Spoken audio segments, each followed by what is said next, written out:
بسم الله الرحمن الرحيم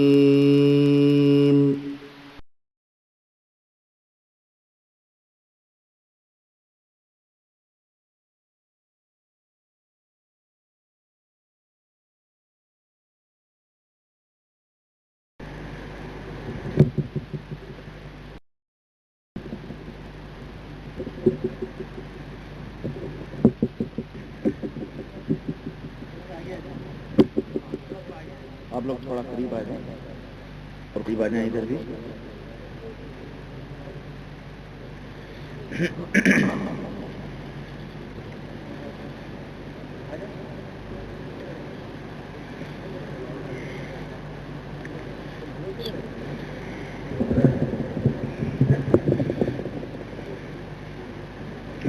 السلام علیکم ورحمۃ اللہ وبرکاتہ. الحمد لله نحمده ونستعينه ونستغفره ونؤمن به ونتوكل عليه ونعوذ بالله من شرور أنفسنا ومن سيئات أعمالنا. من يهده الله فلا مضل له ومن يضلله فلا هادي له ونشهد أن لا إله إلا الله ونشهد أن محمدا عبده ورسوله. أما بعد فإن خير الحديث كتاب الله وخير الهدي هدي محمد صلى الله عليه وسلم وشر الأمور محدثاتها وكل محدثة بدعة وكل بدعة ضلالة وكل ضلالة في النار. قال الله تبارك وتعالى في كلامه المجيد: أعوذ بالله السميع العليم من الشيطان الرجيم. بسم الله الرحمن الرحيم. يا أيها الذين آمنوا اتقوا الله حق تقاته ولا تموتن إلا وأنتم مسلمون. وقال تعالى في مقام آخر: إن أريد إلا الإصلاح ما استطعت وما توفيقي إلا بالله عليه توكلت وإليه أنيب. اللهم صل على محمد وعلى آل محمد كما صليت على إبراهيم وعلى آل إبراهيم إنك حميد مجيد. اللهم بارك على محمد وعلى آل محمد كما باركت على إبراهيم وعلى آل إبراهيم إنك حميد مجيد. تمام قسم کی حمد و ثنا، کبریائی اور بڑائی اس خالق ارض و سما کے لیے لائق و زیبا ہے جس نے ہمیں اور آپ کو پیدا فرمایا اور بیش بہا درود و سلام اس ذات مبارکہ مقدسہ پر جو ساری کائنات کے لیے رشد و ہدایت بنا کر کے بھیجے گئے.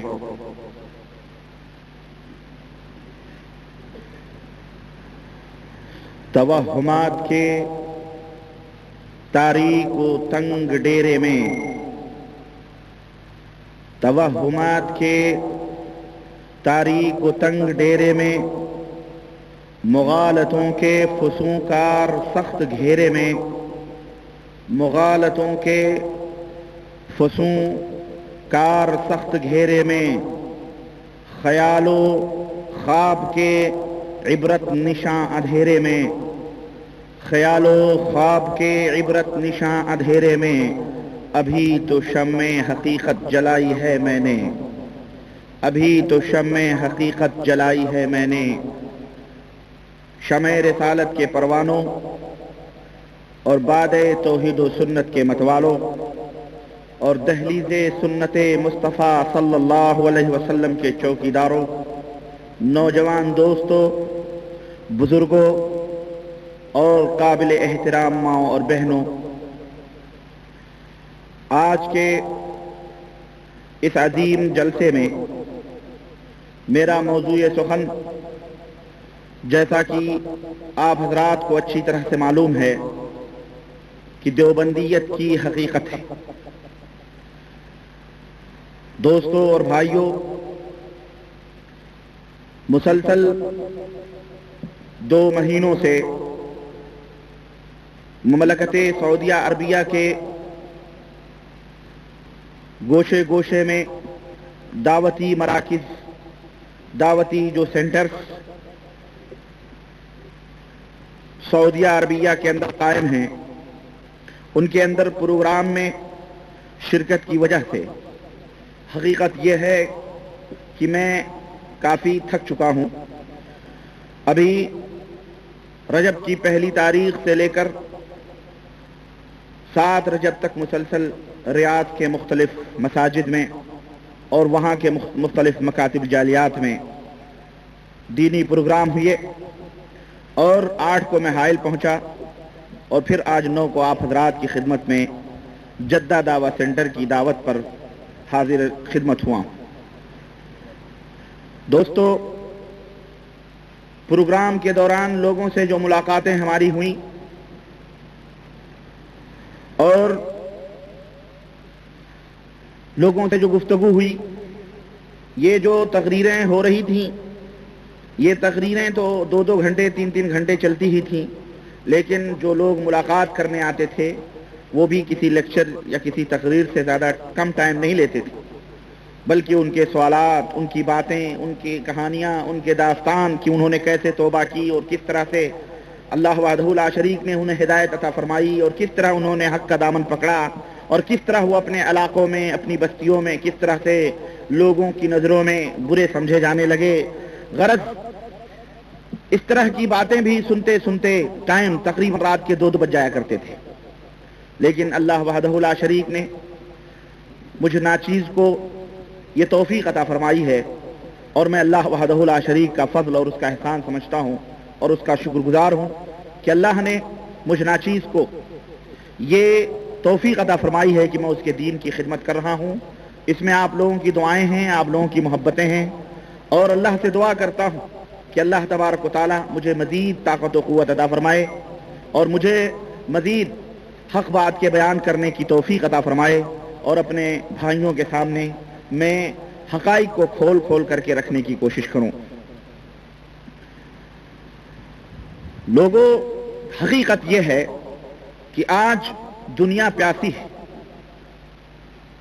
آج دنیا ترس رہی ہے کہ انہیں کوئی اللہ کا بندہ، انہیں کوئی رسول اللہ صلی اللہ علیہ وسلم کا امتی اللہ کی باتیں بتلائے، ان کے محبوب جناب محمد الرسول اللہ صلی اللہ علیہ وسلم کی پیاری پیاری میٹھی میٹھی بولیاں سنائے۔ لوگ ان کے ہونٹوں کو چومنے کے لیے بے قرار ہیں، لیکن افسوس اس بات کا ہے کہ آج ہزاروں میں کوئی ایک ملتا ہے جو ہمارے بھولے بھالے بھائیوں کو اللہ اور اس کے رسول صلی اللہ علیہ وسلم کی پیاری پیاری باتیں بتلاتا ہے، ورنہ آج کے اس فتنے کے دور میں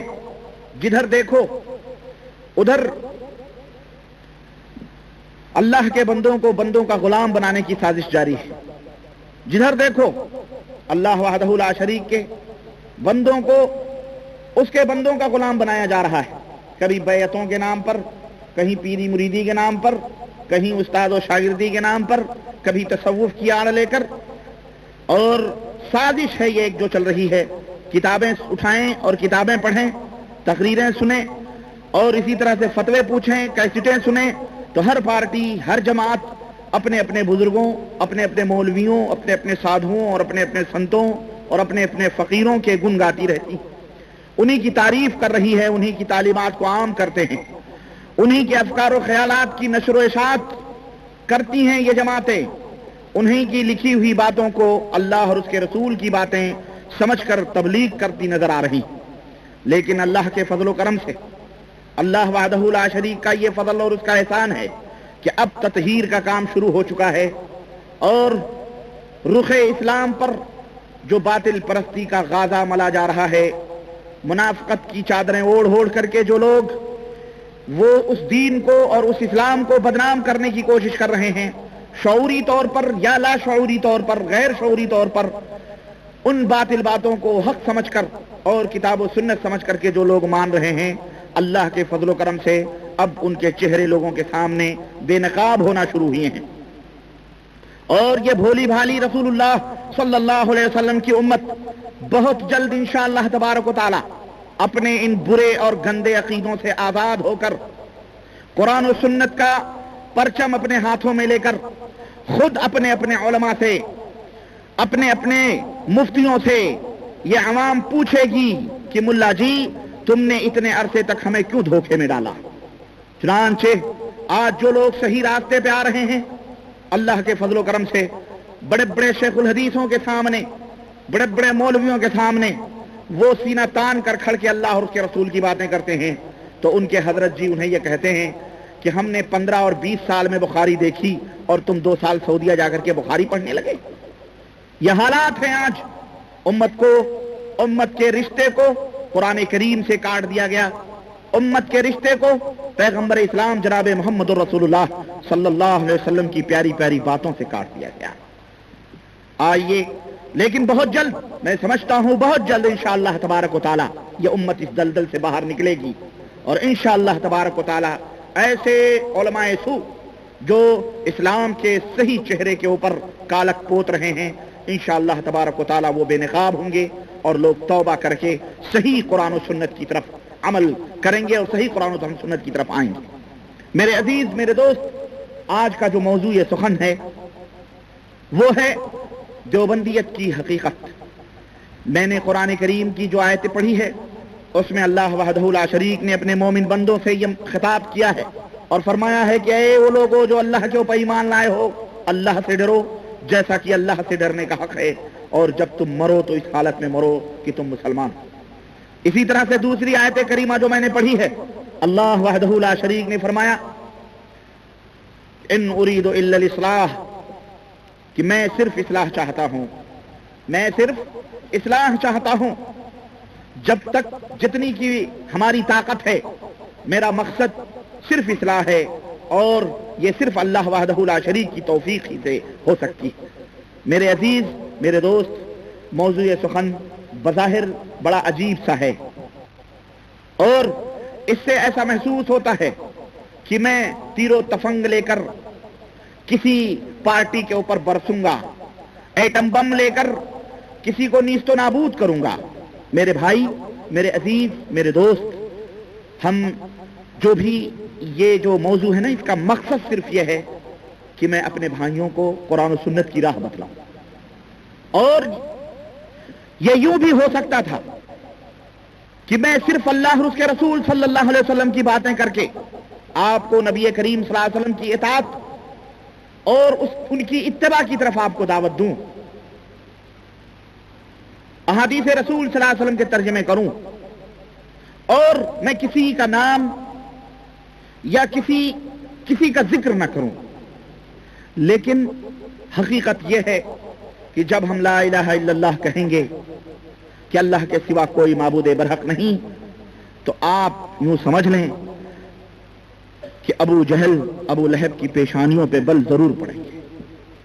آپ نام لیں نہ لیں، آپ کہیں نہ کہیں، لیکن کفر تلملائے گا. کفر کو آپ سے گلے اور شکوے ہوں گے، شرک بلبلائے گا، مشرکین آپ کے خلاف سازشیں کریں گے. اسلام کی بنیاد نفی پہ مبنی ہے. پہلے انکار کرو ان طاغوت کا، پہلے انکار کرو معبودان باطلہ کا، پھر اللہ وحدہ لا شریک کا اقرار کرو. میرے عزیزوں، میرے دوستوں، میرا مقصد صرف یہ ہے کہ ہمارے وہ بھائی جو کسی بھی وجہ سے ان دلدلوں میں پھنسے ہیں اور کسی بھی طرح سے عقیدت، محبت یا اور کسی وجہ سے لوگوں سے چمٹے ہیں، لوگوں کے دامنوں سے وابستہ ہیں، ہماری دعوت یہ ہے کہ اے لوگوں، سارے دامنوں کا رشتہ توڑ دو، سارے لوگوں سے رشتہ توڑ دو، اور محمد رسول اللہ صلی اللہ علیہ وسلم سے اپنے رشتے کو جوڑ دو. ہم میں کون نہیں جانتا کہ صحیح عقیدہ اور منہج تمام اعمال و عبادات کی بنیاد اور اساس ہے. اسی عقیدہ و ایمان کی اصلاح اور اسی عقیدے کی درستگی کے لیے رب کعبہ نے انبیاء اور رسول کا سلسلہ جاری فرمایا، اور تقریباً 1,24,000 انبیاء اور رسول اسی عقیدے کی اصلاح کے لیے اس کائنات کے اندر آئے. اور اللہ وحدہ لا شریک نے صرف انبیاء اور رسول ہی کو کے بھیجنے پر اکتفا نہیں کیا، بلکہ جب اپنے بندوں کو پیدا کیا تو ان کے سر میں ایک چھوٹا سا کمپیوٹر بھی رکھ دیا جسے ہم دماغ کہتے ہیں. دماغ دیا اللہ وحدہ لا شریک نے، سوچنے اور سمجھنے کی یہ نعمت عطا فرمائی اللہ تبارک و تعالیٰ نے. اور اس کے بعد انبیاء اور رسول کا سلسلہ جاری فرمایا. اور صرف یہی، اسی پر بھی اکتفا نہیں کیا. اگر وہ صرف عقل دے دیتا اور کہتا کہ جاؤ اپنے منمانی جو سمجھ میں آئے کرو، اچھے کام کرنا، برے کام سے رکے رہنا، دنیا کے اندر ٹکراؤ پیدا ہوتا، دنیا کے اندر فساد اور بگاڑ پیدا ہوتا۔ اللہ وحدہ لا شریک